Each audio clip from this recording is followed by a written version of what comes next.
এটা পানগাঁও পোর্ট এলাকার রাস্তা। আমি যাচ্ছি পানগাঁও পোর্টে। পানগাঁও পোর্ট হচ্ছে কুন্ডা ইউনিয়নে। এই রাস্তাটি শুরু হচ্ছে দক্ষিণ কেরানীগঞ্জের হাসনাবাদ এলাকা থেকে পানগাঁও পর্যন্ত। কুন্ডা ইউনিয়নের পানগাঁও পোর্ট হচ্ছে চট্টগ্রাম এটা একটি পোর্টের একটি অংশ।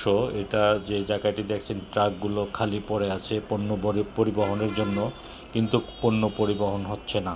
কারণ কি, এই পোর্ট দিয়ে কোনো ব্যবসায়ী পণ্য আনছেন না, যে কারণে অযত্নে অবহেলায় পড়ে আছে পানগাঁও নৌ কন্টেইনার পোর্ট। এখানে সরকারের হাজার কোটি টাকার সম্পদ এভাবে ব্যাহত হতে চলছে। অফিস কক্ষে ঘুমাচ্ছে কুকুর, অথচ মানুষের সন্ধান নেই। অফিসের বাইরে পোর্ট এলাকা যেটা, এটা হচ্ছে সেই পোর্ট এলাকা। এখানে কন্টেইনার থাকার কথা, শত শত কন্টেইনার থাকার কথা, অথচ কোনো কন্টেইনার না থাকার কারণে অলস অবস্থায় পড়ে আছে পোর্টটি।